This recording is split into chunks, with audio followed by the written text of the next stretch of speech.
Quando eu escolhi o que eu coloquei no título, né, sofrimento psíquico ou transtorno, doença mental, eu, eu intencionalmente escolhi com o propósito de incitar uma reflexão. Então, o meu objetivo aqui, de forma alguma, é dar uma aula, ensinar, falar sobre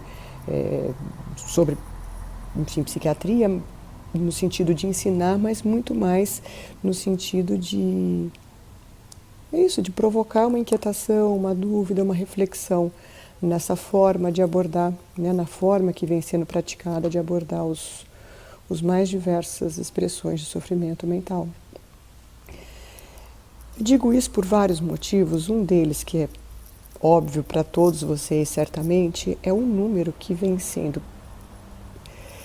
crescendo vertiginosamente de diagnósticos psiquiátricos, principalmente nas últimas décadas, na última década, então, nem se fale, né? Certamente todos vocês já se depararam com alguém que recebeu um diagnóstico, se não próprio vocês, de depressão, de pânico, ansiedades em geral, transtorno obsessivo, déficit de atenção, enfim, são muitos diagnósticos. E isso, não sei se em vocês causa, mas em mim causa muita um estranhamento. Nossa, mas são tantos diagnósticos e cada vez aumenta mais. Tem alguma coisa estranha aí? Será que antigamente não se sabia fazer tanto diagnóstico? Antigamente, que eu digo assim, 3 décadas atrás, né? Sei lá, 1970, quando eu nasci, por exemplo. Enfim, né? Não vou me lembrar dali, mas é muito claro que vem de fato se aumentando. Mas será que é porque não se fazia o diagnóstico antes? Será porque a gente está vivendo em tempos assim muito estressantes, né? Com uma cultura patogênica que pressiona? Ou será que tem algo mais? Claro que tem um pouco de tudo, mas eu acho importante a gente criticar um pouco será que é isso mesmo? Será que aquela pessoa que está com aqueles sintomas, que está mais ansiosa, ela tem um transtorno, ela tem um quadro psiquiátrico, enfim, terá para sempre, né? Que é uma pergunta que é muito comum de se fazer. Uma vez diagnosticado, esse diagnóstico vai ficar acompanhando a vida do sujeito para sempre? Tem acho que é importante, talvez, assim, fazer um brevíssimo resumo um pouco da história da psiquiatria. Não sei se vocês sabem, mas a psiquiatria, dentro das especialidades médicas, é a irmã mais nova. Ela é muito, não a mais nova, né, mas ela é muito jovem, comparada com as tradicionais, né, com as clínicas, com as cirurgias.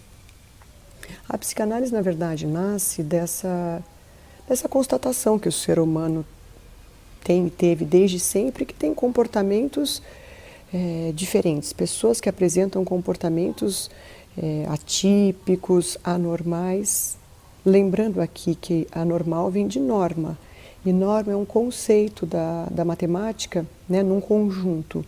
Aquele número que é mais frequente é a norma. Então, quem não é do conjunto dos mais frequentes, né, dos mais prevalentes, é fora da norma. Então, se todo mundo se comporta, se todo mundo não, mas se a maioria se comporta de um jeito, aquele que, enfim, que age de um jeito diferente é considerado anormal. E nós estamos falando de muitos séculos atrás, então pessoas que eram consideradas bruxas, loucos, eles passaram a ser isolados do convívio social e trancafiados literalmente, né? Eles eram confinados no que seriam os primórdios dos manicômios, que eram os asilos que ficavam, estou falando de muitos séculos atrás, ficavam afastados da cidade, e lá se misturava tudo, porque não se sabia, né? Assim, era tudo, vamos dizer assim, ficava tudo no mesmo pacote dos anormais. Tantos loucos que achavam que era, sei lá, as tentativas de explicações iam desde possessão demoníaca, castigo divino, que aquela pessoa estava daquele jeito porque ela pecou muito e Deus estava castigando, enfim.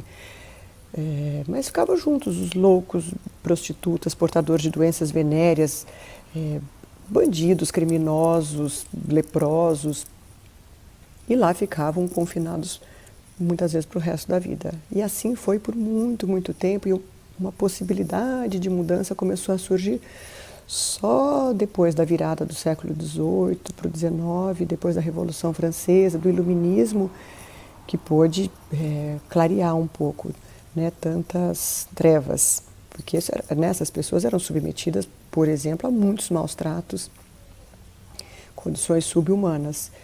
Um nome que vale a pena ressaltar aqui foi de um francês, que é o Philippe Pinel. Ele era diretor do manicômio grande nos arredores de Paris, e ele foi um dos primeiros que começou não só um processo de humanização, né, começou a denunciar esses maus tratos, mas também a discriminar o que era doença de não doença. E aí ele inaugurou o que é chamado da Escola Francesa de Psiquiatria. Em paralelo, também surgiu a Escola Alemã de Psiquiatria. Teve um psiquiatra que se destacou muito, que foi o Kraepelin, que foi um dos precursores, um dos fundadores dos manuais que a gente tem hoje, né? Como que se faz diagnóstico hoje, na prática psiquiátrica. Tem os manuais, né? Você já deve ter ouvido falar de nomes de doença, de classificação. Então, eles que começaram, o Kraepelin e o Pinel, que começaram nessa tentativa de codificar, né, fazer uma nosografia. Contemporâneo tem um nome que certamente todo mundo já pelo menos ouviu falar, contemporâneo do Kraepelin. Apareceu uma figura importantíssima que foi o Freud, que na verdade ele era médico, mas a formação original dele era neurologia. E uma grande virada na vida do Freud foi quando ele foi, né, estudar na França, e ele encontrou com algumas pessoas, uma delas que foi muito relevante, que era o Charcot, e ele, que também era neurologista, mas ele estava aplicando a técnica da hipnose naquelas pacientes que tinham um quadro conversivo.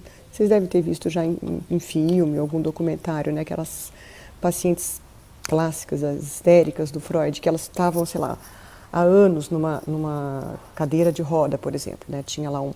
Elas apresentavam um quadro de plegia, não andavam há anos, afasia, por exemplo, não falavam. E eles, como neurologistas, iam lá, pesquisavam, faziam o exame físico, não tinha nenhuma alteração biológica, neurológica. E sob o efeito da hipnose, essas pessoas voltavam, por exemplo, a andar, né? Voltavam a falar, né? Porém, a hipnose não se mostrava eficaz como tratamento, porque quando quando cessava o efeito da hipnose, essas pessoas voltavam a ter os mesmos sintomas. Então não foi eficaz como tratamento, mas abriu uma porta, né, vamos dizer assim, desse estranhamento, desse enigma que eles tiveram. O que se passa com essa pessoa, então? E foi a partir daí que o Freud, na verdade foi a partir daí que ele começou a criar a psicanálise. Porque o que ele se propôs a fazer? A escutar a história de cada uma daquelas enfermas, né? E elas foram contando da sua história, e na medida em que elas iam contando ao longo das sessões com o Freud, aqueles sintomas sim podiam remitir, e remitiam, né? Tem vários casos e exemplos. Então, como eu disse, essa foi a sorte, né, nossa, porque foi a partir daí que ele propõe a psicanálise, que é pautada no que o Freud chamava da cura pela fala, né, conforme o sujeito vai falando, vai historicizando, vai falando do seu mito, e vai se implicando, e vai se enigmatizando. Por que será que eu sinto isso? Por que será que tal coisa me afeta de tal jeito? Enfim, aí sim o sintoma pode remitir, regredir, enfim. Aqui tem um ponto fundamental quando eu falo de sintoma, porque tem uma diferença muito importante de se fazer. A formação médica, né, assim, o sintoma para a medicina é algo a ser combatido, eliminado, né? E de fato sei lá, se você tem uma dor de garganta, vai lá, faz o diagnóstico, você tem uma amidalite bacteriana, vai ser prescrito um antibiótico tal que vai combater aquele agente patogênico e vai, né, eliminar a tua doença, teu sintoma e pronto. Sei lá, uma apendicite, vai lá, o cirurgião retira aquele apêndice que está inflamado e acabou a história. Né? Então, o médico ele tem uma formação mesmo que é para olhar, dar nome e consertar. Só que, né, nos comportamentos humanos é diferente. A psicanálise entende o sintoma não como um problema a ser eliminado, mas como uma espécie de um código, é um sinal, é um jeito que aquele corpo está falando daquele sujeito. Tem alguma coisa que não está bem, ou da forma como está estruturado. Então, a pessoa está ansiosa, aquilo está dizendo alguma coisa da vida daquele sujeito. Então, o que a psicanálise se propõe é escutar o sintoma, é pôr a pessoa para falar, para ela se implicar, para ela se olhar de uma outra forma. Que é como Lacan, que é também um psicanalista muito famoso, que veio décadas depois do Freud, ele dizia, né, que o sintoma é uma metáfora, é uma forma de dizer por metáfora. Então, uma metáfora vai pedindo para ser escutada, né, e não abafada. Bom, mas a psiquiatria seguia nessa toada, né, inclusive de ser incluída, né, no rol das ciências médicas. Ela, né, sempre não sei se ainda atualmente, mas foi muito mal vista dentre as outras especialidades, como uma especialidade sem muito critério científico, sem muita objetividade. Essa tentativa, essa necessidade de fazer os manuais vem daí também. Mas os primeiros manuais que apareceram de diagnóstico, o primeiro foi quando foi incluído na CID, que é um Código Internacional de Doença, que já tinha, mas a psiquiatria passou a ser incluída em 46, que era o CID, eu não lembro o número, acho que é 5. E 46, aí 52, a Associação de Psiquiatria Americana, a APA, cria o DSM, que é um código de manual estatístico de disorders mental, disorders, né? Aqui acho que cabe uma provocação, né? Porque se é disorder, tem então uma order, né? Tem uma ordem do que seria o certo, desculpa, e uma disorder do que foge da order. Acho que eu vou fazer aqui uma pequena digressão breve para lembrar vocês da história do alienista. Quem já leu esse livro, é um livro estupendo do Machado de Assis, de 1800 e tralalá, não lembro, que narra a história de um psiquiatra, né, o Dr. Bacamarte, que é um psiquiatra que mora lá numa cidade do interior e tem lá uma questão com a esposa que está infértil, não consegue ter filhos, e ele começa a fazer pesquisas. Ele acha que tem que aquela infertilidade da esposa tem um cunho emocional, enfim. Aí ele se propõe a fazer diagnósticos, só que a cada vez ele cria um manicômio, que é a Casa Verde, e ele vai fazendo diagnósticos e vai prendendo todo mundo. E assim, até que é meio, lógico que é caricato, assim, mas então a pessoa que gasta demais, que chora demais, ele vai pondo. Cada vez ele vai criando mais nomes e acaba que, bom, vou dar um spoiler, quem não leu o livro e pretende ler, pula aí um minutinho. Porque no final do livro ele se dá conta que ele trancou a cidade inteirinha, só ele ficou de fora. Então, chama o alienista por isso, porque antigamente quem cuidava dos loucos, né, que eram considerados alienados, eram os alienistas.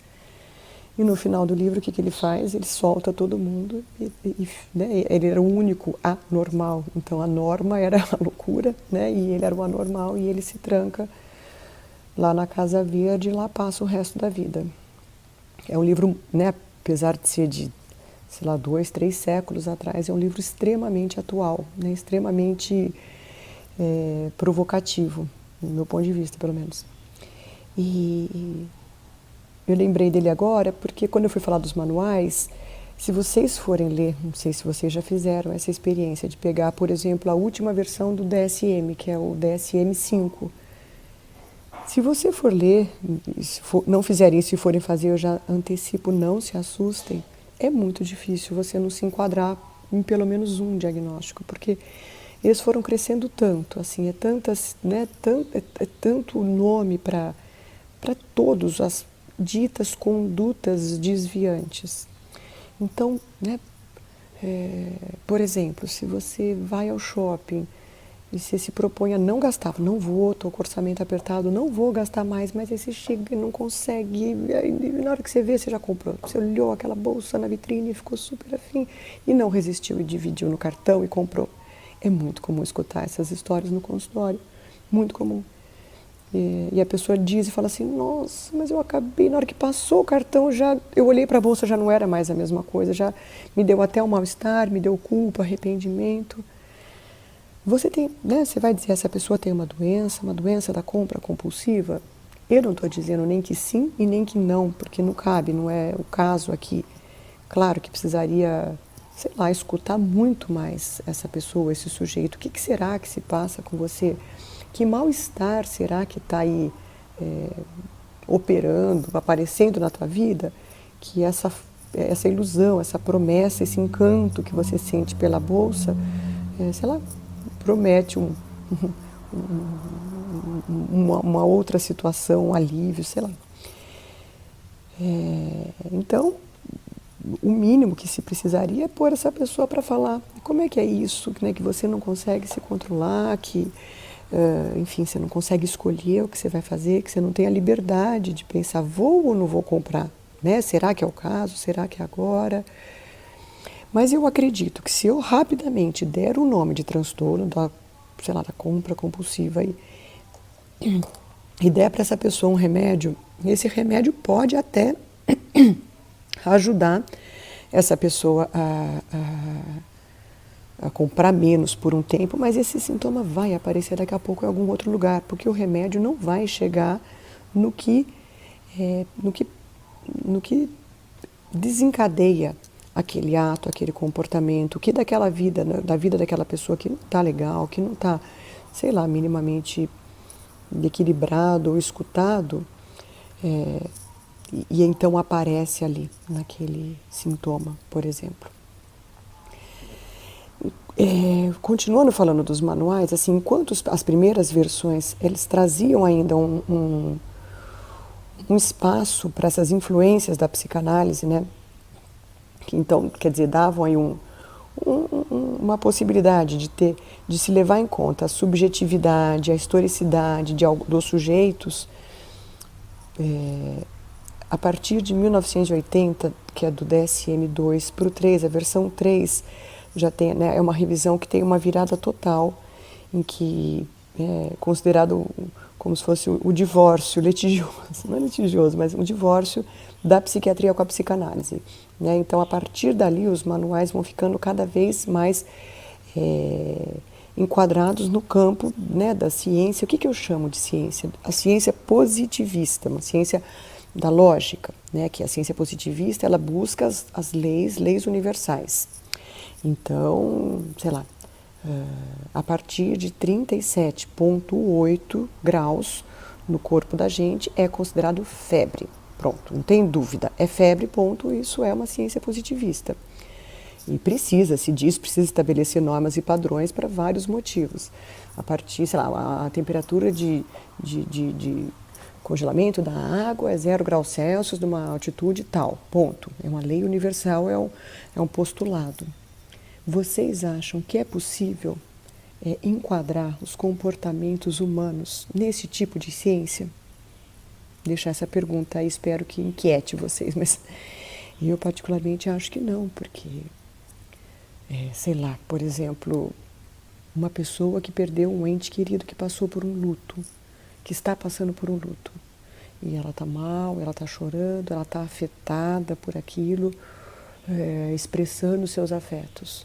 Quanto tempo se tolera que essa pessoa esteja chorando antes de se dar o nome, por exemplo, de luto patológico ou de depressão? Vocês acham que é porque no manual hoje em dia tem esses números já pré-determinados? Por exemplo, uma pessoa, sei lá, uma esposa que está com o marido já doente há muito tempo, que ela está lá, né, já sofrendo a possibilidade da morte dele há um tempão, está sofrendo com o cuidado. Provavelmente essa pessoa vai atravessar um luto muito diferente de alguém que perdeu o marido subitamente, sei lá, num acidente de carro, né? E não só pela especificidade da morte, né? Pela especificidade ali mas também pela subjetividade de cada um, né? Da tolerância, de como cada um elabora um luto. Mas, né, se está lá descrito, se ele chorar mais de X meses, isso já tem um diagnóstico de luto patológico, isso já enquadra em depressão, e então já vai medicado. Eu acho essa tentativa de enquadramento, eu acho isso muito perigoso, né? Então, como eu já falei lá no começo, né, eu não estou aqui né, numa intenção de fazer uma apologia contra a psiquiatria ou a psicofarmacologia, a medicação, mas a minha crítica é essa forma de abordar o sofrimento mental, essa forma de que busca sempre tentar enquadrar. Então, a escuta ela já fica mais engessada. Será que essa pessoa tem isso? A pessoa que está escutando, que ela vai se pautar, ela vai querer, né, como se fosse assim, tem esses checklists de sintoma para enquadrar. É uma escuta que não permite, de fato, que não possibilita, de fato, levar em conta isso que eu estou chamando assim da subjetividade de cada um, da história. Nossa, mas eu sofro tanto, mas é porque eu já passei outros lutos antes, ou porque perdi minha mãe muito nova, então eu me sinto desamparada, ou porque, enfim, infinitas possibilidades, porque cada um tem uma história particular. Então, a minha crítica é, de fato, a fazer uma clínica psiquiátrica exclusivamente pautada, né, nos diagnósticos, porque aí, como eu disse lá no começo, o caminho vira único. O caminho é o único de uma medicação e o que pode ser também muito perigoso, né, porque, por exemplo, como o exemplo que eu disse, um luto que vai medicado, é muito comum também escutar isso. A pessoa fala, foi tão gostoso, quando eu comecei a tomar um antidepressivo, eu fiquei mais calma e eu parei de chorar. Claro, isso acontece, porque o antidepressivo ele dá uma achatada nesses afetos.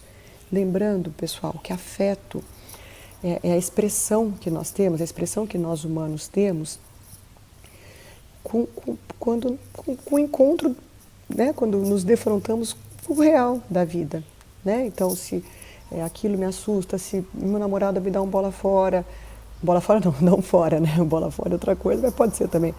Eu fico chateada, eu choro, se eu perdi o emprego, nossa, eu estou assustada com o coronavírus e eu não sei o que vai ser, estou preocupada com meu filho adolescente, enfim, estou passando por uma separação. É óbvio que tudo isso afeta a gente, e é normal, né? Anormal é não ser afetados, eu acho, né? Já que a gente está falando de norma e anormal. Então, tô assustada, tô com medo, né? Como um senhor que eu atendi recentemente,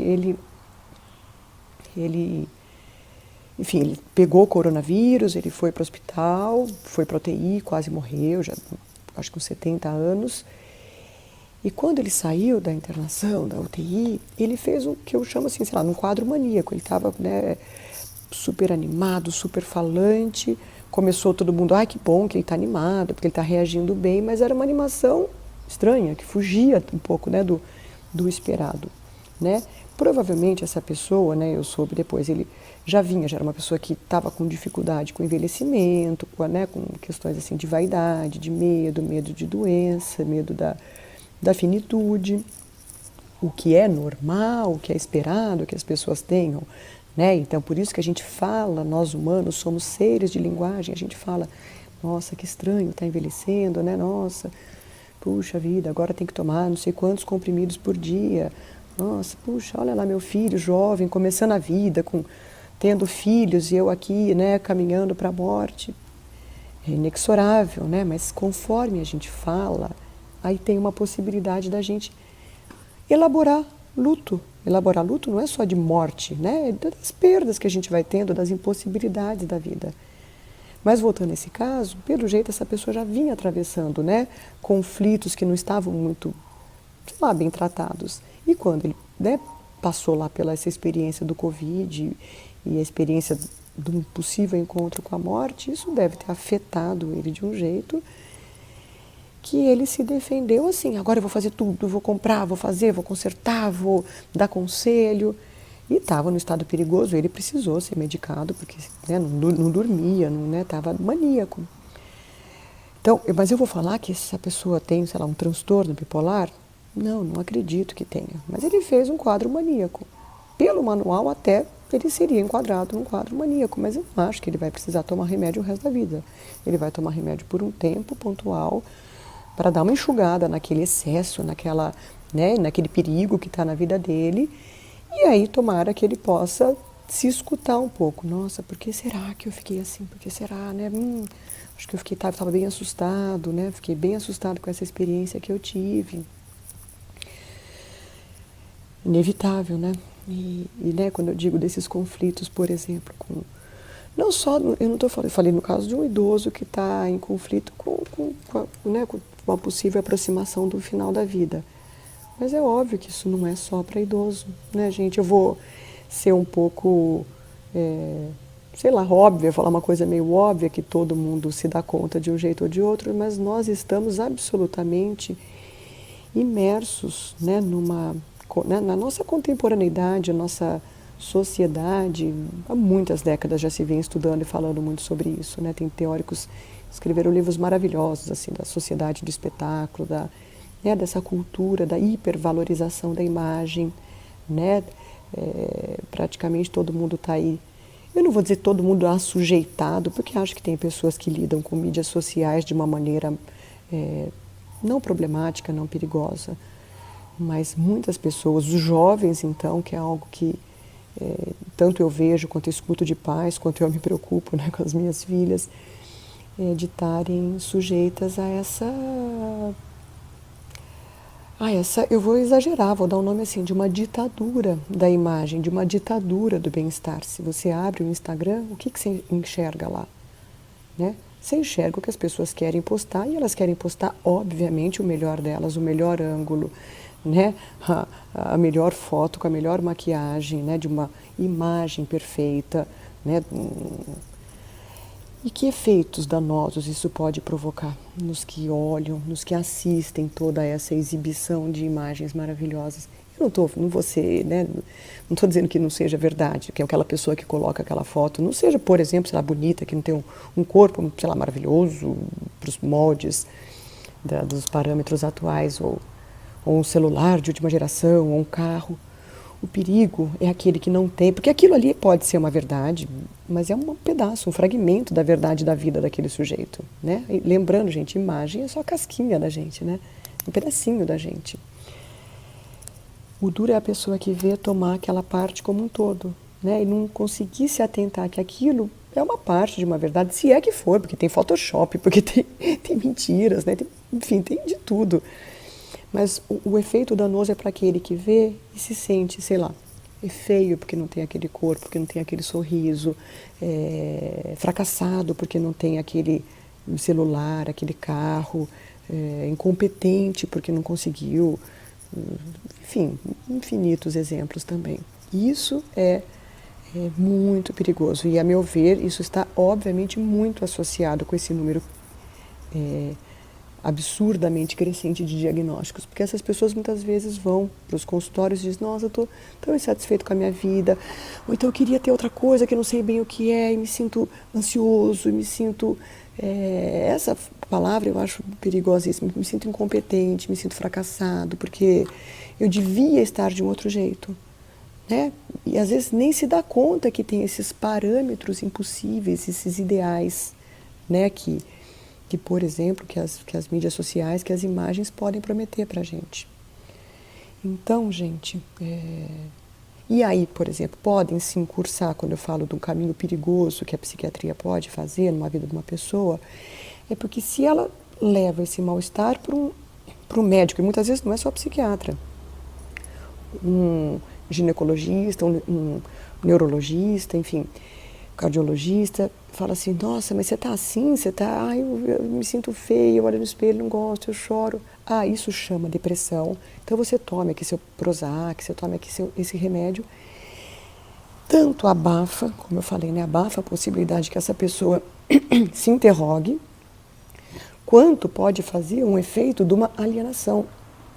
Da pessoa ficar alienada àquele remédio, aquele diagnóstico, aquele remédio.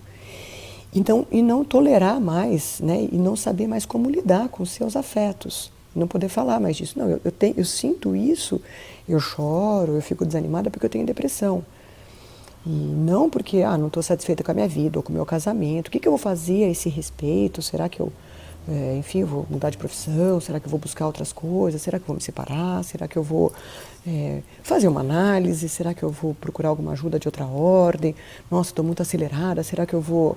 Né, vocês vão ver aí no congresso um monte de outras formas de abordar o sofrimento, certamente, né? Que são chamadas, eu não gosto muito desse nome, assim, mas porque aqui, né, não sei no resto do mundo, mas aqui alternativo é visto como uma, né, fala, tudo que não é da medicina é o alternativo, né? E fazer uma yoga é alternativo? Bom, para quem faz a yoga não é alternativo, para quem faz e aquilo ajuda muito, aquilo é um caminho bom. Mas, enfim, acho que também tomar cuidado com isso, né? Tem outro nome que eu não estou conseguindo me lembrar agora, alternativo, mas que costuma ter, as pessoas costumam ver com certo cunho pejorativo. Então, esse é o caminho da pessoa ficar, que eu estava dizendo, o perigo de ficar alienada. Né? Olha que curioso, né? Se a gente começou, né? Se eu comecei a fala retomando lá os primórdios da psiquiatria, em que as pessoas eram chamadas de alienadas, porque ficavam, inclusive, era alienado mental, que era chamado, dizia que essa pessoa tinha uma fraqueza de caráter, enfim, e acabavam ficando alienadas lá nos asilos, no manicômio. Um perigo que a psiquiatria pode estar caminhando é para ir alienando os sujeitos na medida que vai enquadrando nos nomes, né? Ficar alienado no nome. Uma provocação. Finalizo com uma pergunta, né? Porque se vivemos, como eu chamei, né, em épocas, em tempos de ditadura da imagem, das lindas imagens e do bem-estar, a pessoa, o sujeito que está sofrendo, né, que está sentindo um mal-estar, ele é o quê? Ele é um fora da ordem? Ele é um disorder? Ou ele é gente, ou ele é humano, que se afeta? É isso, espero que eu tenha contribuído e inquietado vocês um pouco.